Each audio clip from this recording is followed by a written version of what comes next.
In our book by Rabbi David Ribiat of the 39 Melachot, we're in chapter 2 in the first volume. We were talking about Shvusim last time, which is the category, special category of the Derabanans, the rabbinical prohibitions of Shabbos, and they are from, So the different categories of what we call Shvusim. In general, rabbinic restrictions of Shabbos were designed to fulfill one of two purposes. This is something that we're going to get used to, that we have to bear in mind in order really for the rest of the book, because this is really how to approach and then how to identify when you see something in Hilchot Shabbos, how to know that it's a Rabbanan and not a Dioraita. Okay? So the first purpose is to protect the Malacha Midioraisa from transgression resulting from inadvertent actions, which means that the Torah assered me something, and now it's very possible, because of human behavior, to do that anyway inadvertently. So all the various ways that it's common for somebody to fall into that trap, Chazal will make safeguards. They're coming to protect a person from doing something that's a dioraisa. Okay? The second point is to prevent confusion that would likely develop between two seemingly similar activities, one of which is a malacha midoraita. This is a little different. This is not to safeguard a midoraita, but this is because sometimes there are certain things that look exactly the same in two behaviors, but one is aser midoraita on Shabbos and one isn't, and therefore the Chazal will enact something so that you don't fall into the trap that if somebody thinks this is mutar, right, they'll think that the dioraita is mutar. Or if they think the dioraita is asur, and they'll think that this is like the dioraita, they'll think that's asur. Okay, so it's to avoid to prevent confusion.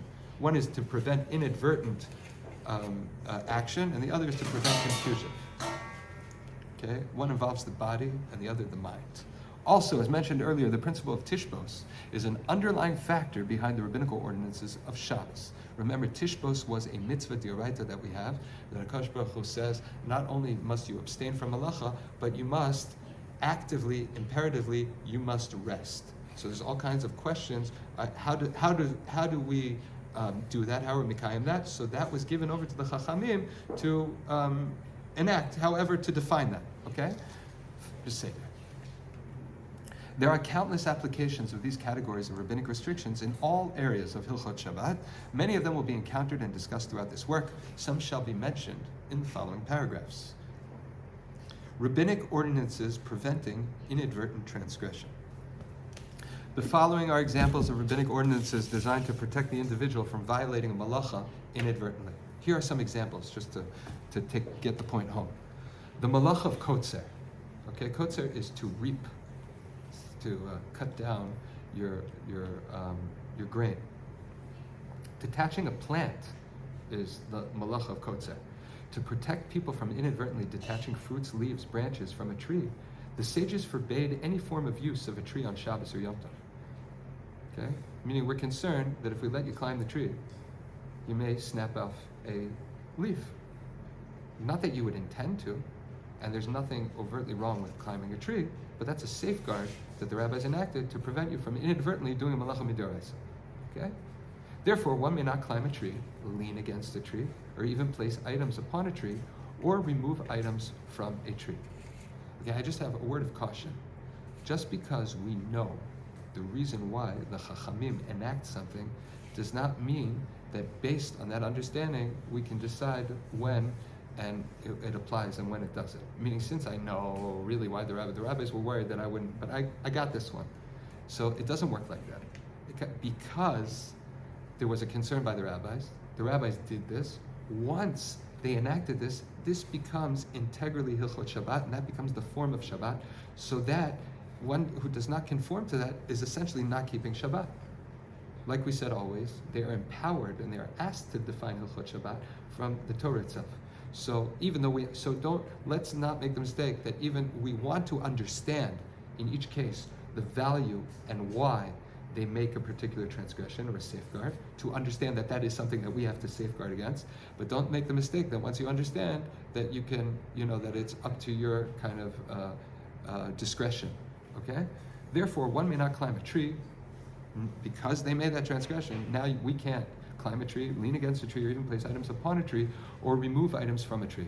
There's a section of this book when we get there that goes into all these halachos in great detail. Okay, Shalom? Okay. Through their profound understanding of human nature and habit, the sages foresaw that if one were permitted to make regular use of a tree, he would be likely to forget himself and leave himself there when he went home. No, wait. He would be likely to forget himself and while on the tree, pull off a fruit or branch for some purpose. Right? That's, I don't know if all of us are familiar, but also like riding a horse. One of the reasons why the Chacham said you can't ride a horse is because you might go under a tree and be tempted to grab a branch to get that horse into speed. So, okay, here's another example. So there are melachot of bishul, which means cooking, and mavir, which means kindling. Okay? So you can't start a fire. That's the isur of mavir. If you don't remember any of these things, it's okay because we're going to give each one its own treatment. Now we're just mentioning them in passing to show examples, okay? But mavir is kindling, starting a fire, and or maintaining a fire, and bishul is cooking. So the rabbinic ordinance requiring a blech, which is usually it's like a metal sheet or some sort of cover that we put over the stove, right, to cover the flame before leaving hot food cooking over Shabbos, was necessary to prevent inadvertent transgression of the malacha. Meaning we will allow somebody to have continued use of a fire that was not started on Shabbos, but we have to kind of contain that space in a way that keeps somebody from interacting it, and in a way, meaning to mix the coals, right? To maybe he'll turn up the flame, meaning to engage any of the flame itself would be dangerous. I mean, we don't want you to engage the flame. We want to preserve a way for you to benefit within Shabbos that you won't interact with it. That's hence the blech, okay? Because the host or hostess is concerned about the cooked food, he will usually check on the food periodically to make sure that it is cooking properly.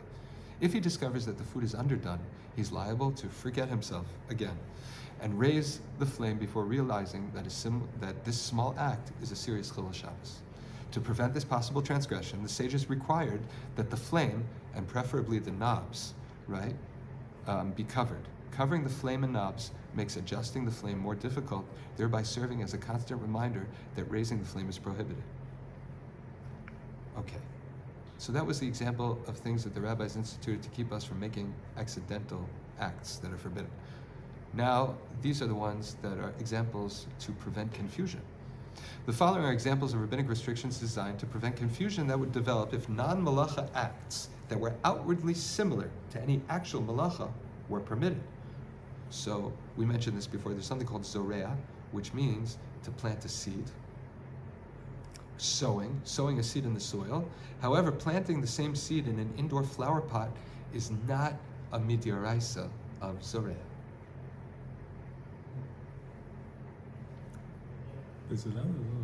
It's not allowed. Why? The Torah didn't forbid it. It's not included in the malacha of zorea, and yet, the Chachamim felt that if you grow up, planting, your sunflowers in the house, how are you going to know at all that act is entirely forbidden in its natural state? So the fact that this is a weird, because somehow the fact that you're doing it in potted soil in your house, somehow, we'll discuss why when we get there. But you see, outwardly, there is no way to discern why in this instance is it mutar, in this instance it's asur.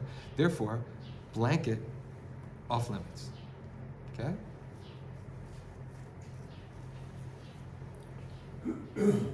Because the distinction between these two forms of planting is not readily apparent, confusion could develop. An unlearned person seeing someone planting seeds in a flower pot might well assume that the same planting in the ground is likewise permitted.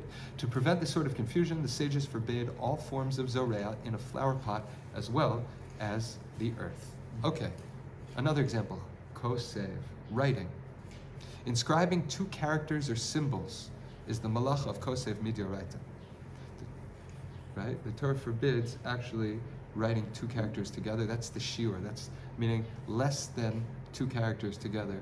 You have not actually totally made yourself liable. However, writing is only kosev midioraita if the inscription is permanent. If you do it in a way that it's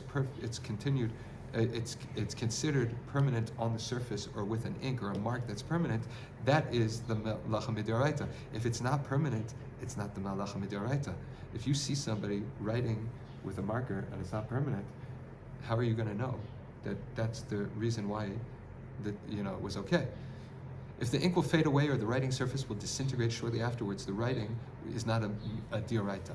For example, writing with ink that will quickly fade away or drawing a picture on a fogged window pane would not be kosef mi'odoraita, but rather a rabbinic prohibition. However, the halakhic distinction between permanent and temporary is also not what you think. That also has criteria defined by the Chachamim, by the Torah, right? And it's not readily discernible to most people. To prevent confusion and the likelihood of Shabbos desecration, so our Chachamim prohibited all forms of writing or drawing, even temporary. Okay? Going back to bishul, cooking, changing the properties of a food or substance with heat, using heat as a catalyst for changing the properties, that's bishul.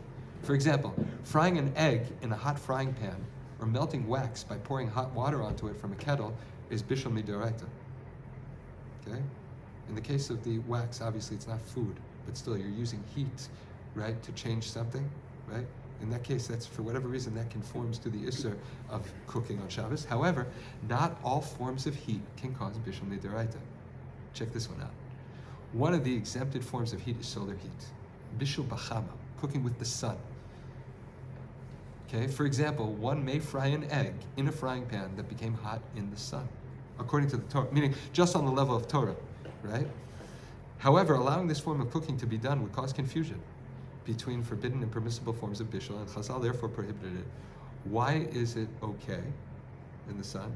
Well, simply put, that the sun is not considered a normal or valid way of cooking universally. You can't really use it to cook, so in the rare instances that you can harness it to cook something, we don't consider that bishul. It's not normal, basically, okay?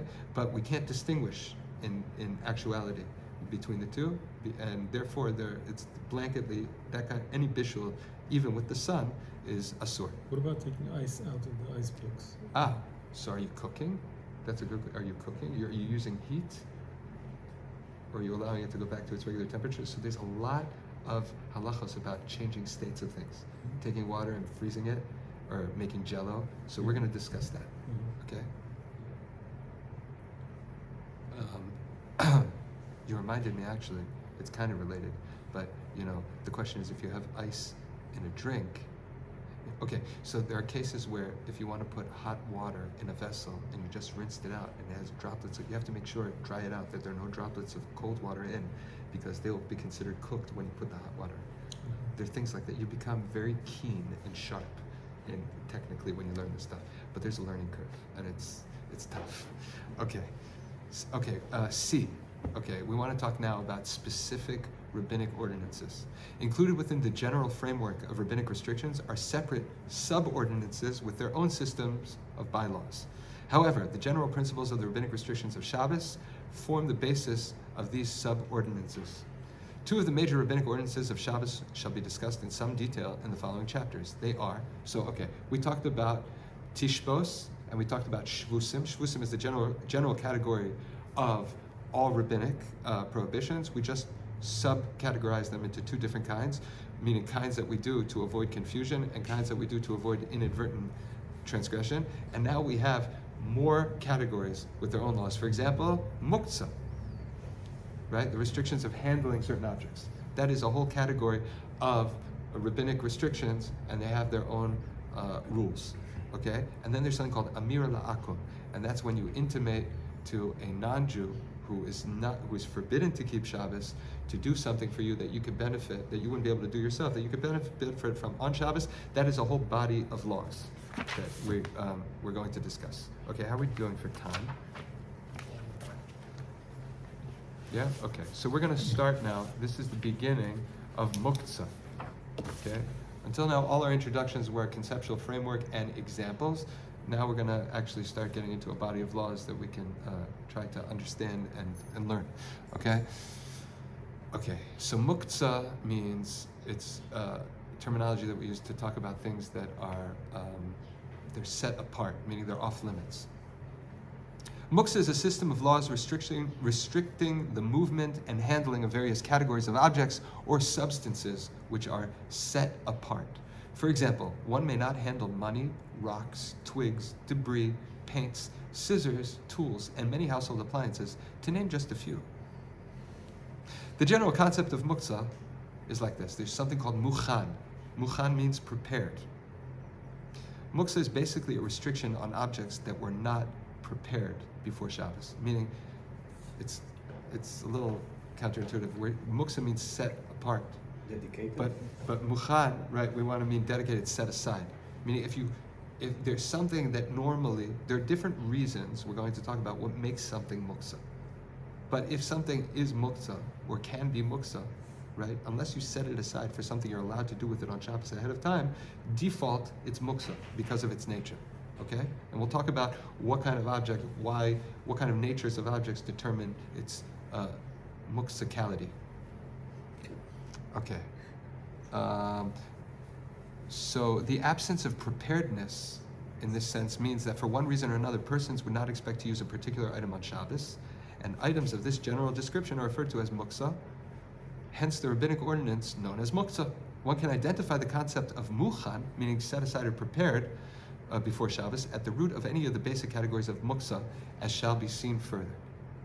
The reason for muksa restrictions. Muksa is perhaps the single most protective rabbinic ordinance of the numerous innovative measures that the sages in their great wisdom implemented to protect the sanctity of Shabbos. It is impossible to calculate the extent of Hilchot Shabbat mid'oraisa that would mistakenly occur on a regular basis without this extraordinary system of laws.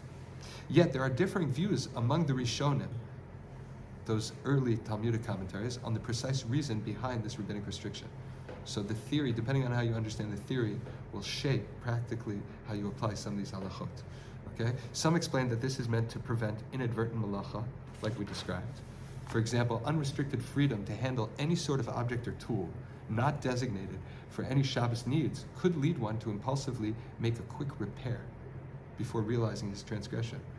If a hammer was not, or a nail weren't off limits, default, because their nature is to do things with them that are forbidden on Shabbos, I could easily just do something with them on Shabbos, using them to do something that I'm not allowed to do.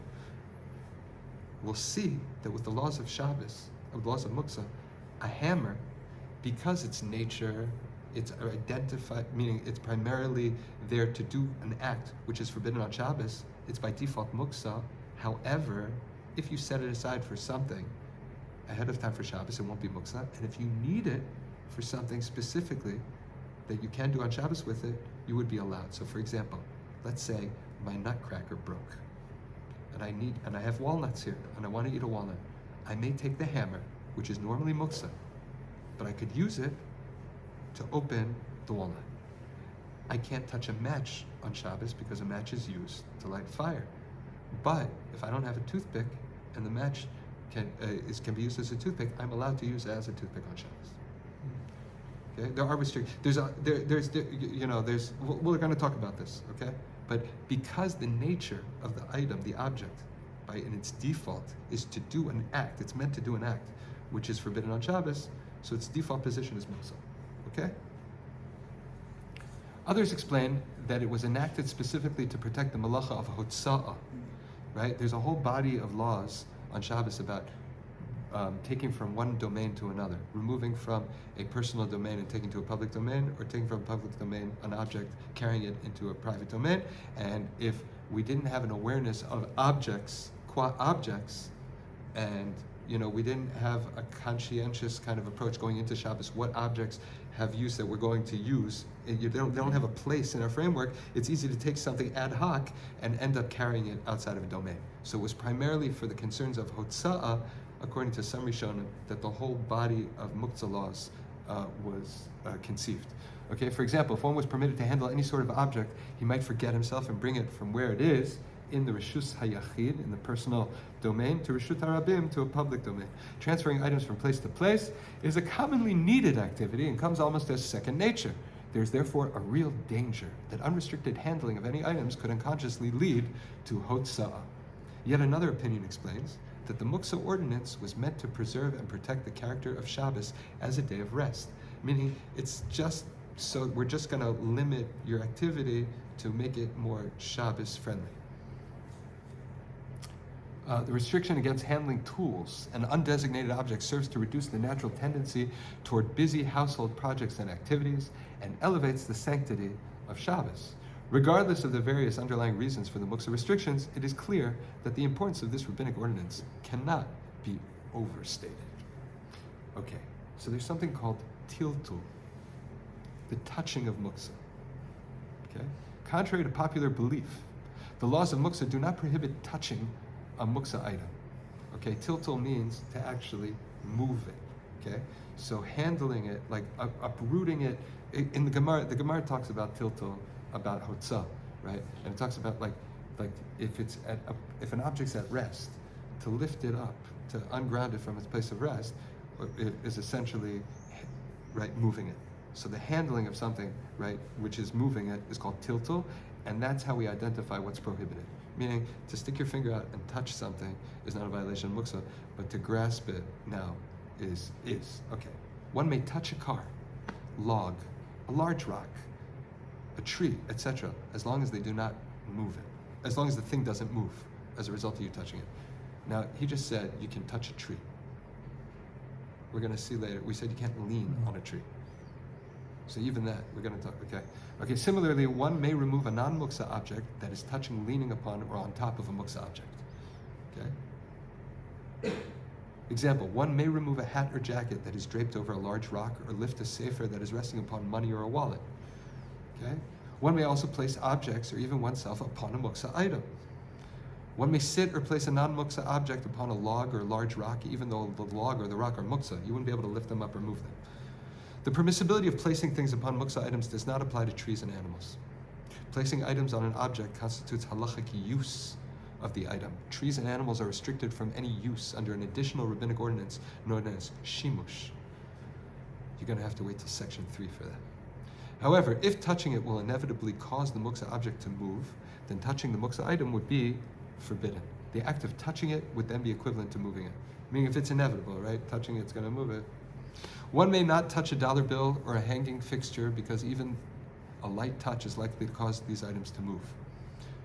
Okay, there are permissible modes of tiltul. Not every manner of moving and handling a muksa object is necessarily prohibited. Certain backhanded methods of movements are permitted.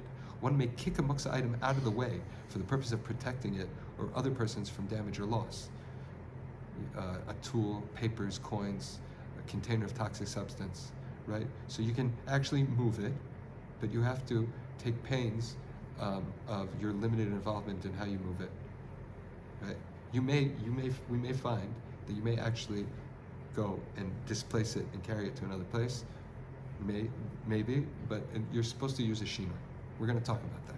One may handle and carry a jacket containing money, if the money was left unintentionally, in its pouch-like designed pocket, even though moving and going about with the jacket ultimately moves the money as well.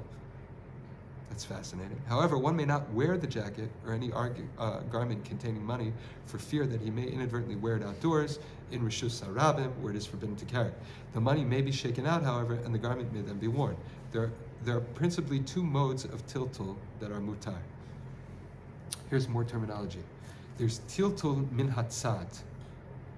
That means handling from the side, meaning indirect movement. And then there's tiltul klachar yad, which means backhanded movement. So there's indirect movement and there's backhanded movement. Let us define our terms. Tiltul min hatzad. The term tiltul min hatzad refers to the indirect, incidental movement of a muksa object by means of another non-muksa item upon which it is resting or to which it is attached. There are actually two subcategories of tiltul min hatzad.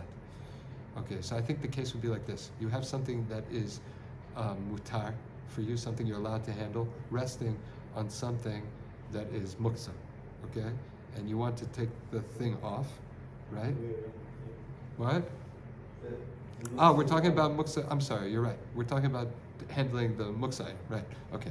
So, there's something called continuous tiltul min hatzad, and then there's niur, which means just shaking it off.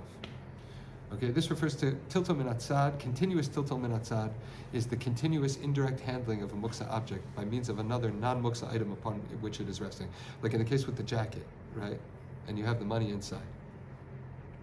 This form of tiltul min hatzad is permitted only under limited conditions. For example, if a coin fell into a plate of cake or cookies, the plate may be moved for the purpose of serving the cookies and cake, even though moving the plate also causes the coin to be moved as well. However, this is only permitted because the coin cannot be shaken off without spoiling or damaging the cookies. a vital, meaning you wouldn't be able to place your finger in there necessarily and take the coin out. You'd be able to empty it out, but you can't do that because you're going to empty out all the cookies. So don't bother with the coin. It's not a problem. A vital condition of the principle of tiltul min hatzad is as follows. Tiltul min hatzad is only permitted where the main purpose is the movement of the non-muksa item. This is illustrated in the previous example of the cake plate that is moved mainly for the use of the plate itself to serve cake, or for the cake in the plate and not for the coin that fell into the plate.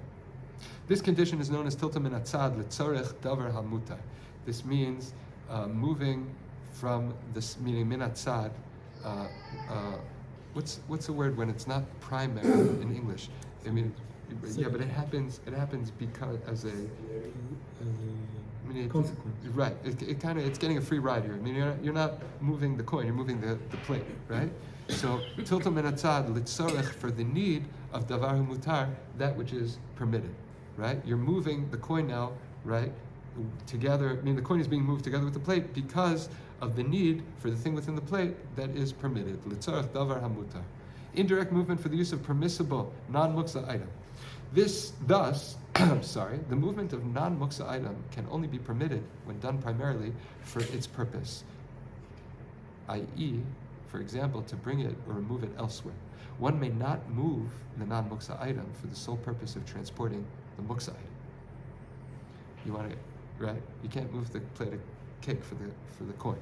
One may not move the cake plate for the sole purpose of transporting and dropping the coin onto a safe place. Meaning, nobody's eating cake now, not serving cake. The coin fell into the plate now. I want to get the coin into some other place that nobody, like the kids, don't pull it out or what. I want to save the coin. So what am I doing? I'm taking the cake plate to avoid touching the coin to the pushka, and I'm going to, right? Can't do that. One may not transport a muksa item by sweeping it with a broom. Okay, this brings us to niur, which means shaking off the muksa item. It is important to note that one is required to avoid continuous tiltul min hatzad wherever it is practical to do so. This is known as the requirement of niur, literally shaking off. If possible, one must shake off the muksa objects before handling the non-muksa item. So basically, it's like this. There's like orders of operation. In each case, we have to train ourselves to know, like ultimately what we could do if we need to, but the various levels of concern and what to avoid if we can. Okay? However, where niur is not feasible, continuous tiltul min hatzad for the sake of the non-muksa item is permitted.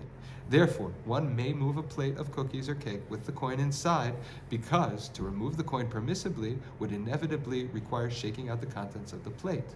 Since it is likely that these food items will become damaged or undesirable to guests when falling or being handled, one is not required to shake off the coin with the cookies. Moving the plate with the coin is therefore permitted without conditions. Okay, I think it's important to say here that one has to imagine that the way we describe how these things, in what cases they're permissible and what not, and that we have a sliding scale kind of lechatchila and b'diavad, we have to understand that this is exactly the gedarim of how the chachamim established these laws. So for example, the chachamim were not interested in insisting on these conditions in these certain cases. I mean, that's the point. The extra takana, the chachamim, was only in the case where you're not going to ruin the food and you'll be able to serve the, etc. Okay? Various applications of tiltul min hatzad. Here are some examples. Okay. Let's say you have a table and you have your candlesticks, your Shabbos candlesticks on the table. So you want to move the table, but right? So if the challah had been placed on the table on Erev Shabbos, right, then you can do it. The movement of the leichter, the candlesticks, is indirect and only incidental to the movement of the table and is therefore permitted. Why do we mention the challah here?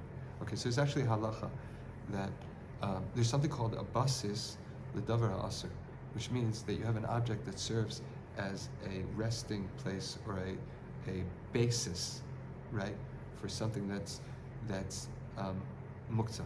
Okay, for example, you can't move flame on Shabbos. Can't move it, right? We're very, very careful about flames because you can easily put it out. So, right, so now the flame, right, the candlesticks, because they are muktzah because they hold the flames, and the candlesticks are on the table, and the table is a basis for the candlesticks. So even though the table is permitted to be used, right, you can't move it because you'll be moving the candlesticks too. So what we do is there's a halacha that when you put the candlesticks on the table on Shabbos, you should put the challahs on too first. Why? Because the challahs are mutter to you and they're very, very important, and that already designates the table as a basis for something that is mutter, even though it also has something that's also. So if a person starts off by putting the challahs on the table before Shabbos with the candlesticks, so now when it comes time he wants to move the table, even though the candlesticks are on the table, we're not talking about if there's fire still, right? We're talking about just the candlesticks. It's not a problem. It doesn't render the table muksa, okay? Moving a jacket with money in the pocket. One may move a jacket with money in the pocket because the movement of the money is indirect and incidental. However, one may not wear the jacket even indoors out of concern that he will inadvertently take it into Rosh Hashanah, meaning only out of hotza'ah concerns. Okay? Moreover, one should avoid continuous tiltul min hatzad wherever nior is possible. If you can just shake it off, you have to shake it off. If you can't, without complicating things, then you're allowed to do tiltul min hatzad. Okay? Therefore, if possible, one should shake out the pocket to remove the money before moving the jacket. Okay. Let's say you have a fragile appliance left on a couch or a bed. One may not gently shake off the appliance and allow it to fall to the floor. If dropping it will cause the appliance to become damaged, one may carry it away by means of the couch pillow or bed sheet and bring it in this manner to a safe place. There's terminology for all these things, and I'm not sure why at this point in the book he doesn't lay it out, but we're going to talk about there's actually different categories and names of categories. You know, you have something like litzorech gufo or litzorech mekomo, meaning let's say you want to handle an object which is normally muksa because you need it for something lidover hamutar, like you want to use a hammer for crushing walnuts, right? Or you have litzorech mekomo. Let's say in this case here you have an appliance that's normally muksa, but it's occupying a space that you need. Because you need the space, the Chacham allowed you to actually handle it just for the express purpose of getting it out of the way, and this would be how to do it, okay? Again, what's the distinction between this case and having the money that falls on the plate, and you want to move the plate just for the money? Okay, so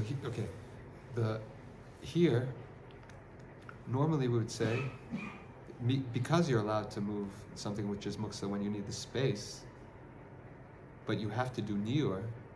Niur here is going to break the item, and the Chacham don't want you to have to break the item. So they're going to allow you to actually, that we assume that as long as you understand it's l'tzorech mekomo, as long as you're handling it l'tzorech mekomo, you're not going to use it in the way you're not supposed to. And the Chacham allowed you to actually move it so that you don't break it. In the case of the cake plate, we never had a case where we were allowed to handle the coin because we were scared that if you just shook it out, it would break. The cookies, we don't want to shake out the coin because we don't want to shake out the cookies. That's true. Yeah? Did I address the question? A certain kiss does have a big much less than And not only that, in muksa, there's a whole category of muksa called muksa machmas kiss, chesaron kiss. We're going to talk about it. I don't know why I think the derech of this book is to throw out a lot of examples first, because I guess he thinks that like you'll get like, you know, to understand like kind of the scenarios first before he lays out the terminology. Personally, I learn a lot more. I'm just much more classically, like linearly organized. I want to know the categories, know the definitions, and then see them in play. But we're gonna go back and talk about these things. Now it's just like mentioning them here and there. Okay.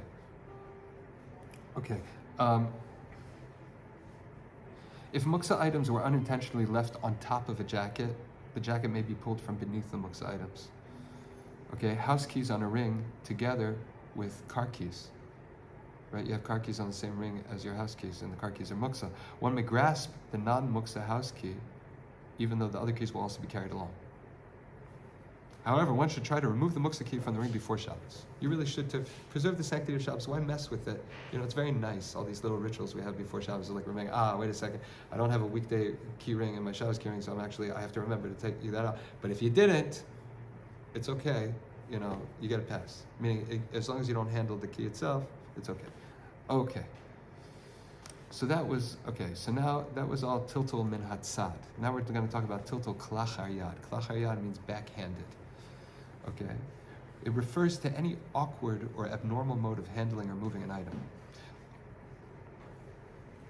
This exemption also includes the moving of muksa with any part of one's body other than his hands, known as tiltul begufo, literally moving with his body. So that's an application of tiltul klachayat. It's basically, these are what we call colloquially shinoi, doing things in an awkward, different way than you normally would. And that kind of allows one to maintain his awareness that it's Shabbos and he shouldn't engage in an unconscientious way with this object, okay? Because he's being awkward about it. So, according to most poskim, moving a muksa item in a backhanded fashion is permitted for any purpose, even if done for the benefit of the muksa item. Let's say you have a muksa item that you don't want to be destroyed and it's in danger, so if you can get it into a safe place in a backhanded way, according to some poskim, you may. Moving an item with the back of one's hand, literally, is not equivalent to moving it in a backhanded manner. Don't be literal about it. It doesn't work because you're using your hand. That's a problem. We really don't want you to use your hand at all. We want you to use your goof. It is therefore not considered tiltul begufo according to some poskim and should not be done. Following below are examples of this form of permissible tiltul. Number 1, with one's body. One may sit upon a log, even if the log will shake slightly as a result, although in this case it is truly preferable to avoid causing the log to shake or move at all.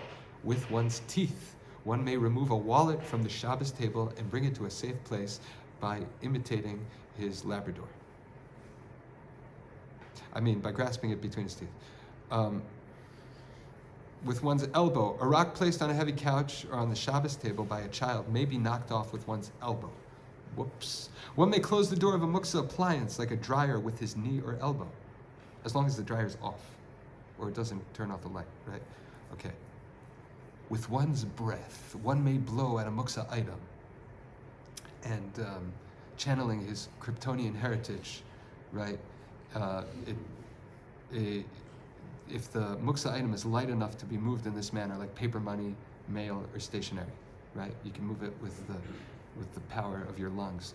In all the aforementioned examples, the methods used for moving the muksa item is not the normal way of handling or moving it, and is therefore permitted for any purpose, because the Chachamim understood in that mode, you're not going to come to use it in a way that's inappropriate. However, it's important to note that some poskim dispute the categorical exemption at all of tiltul begufo. There are some rabbis that say this don't exist.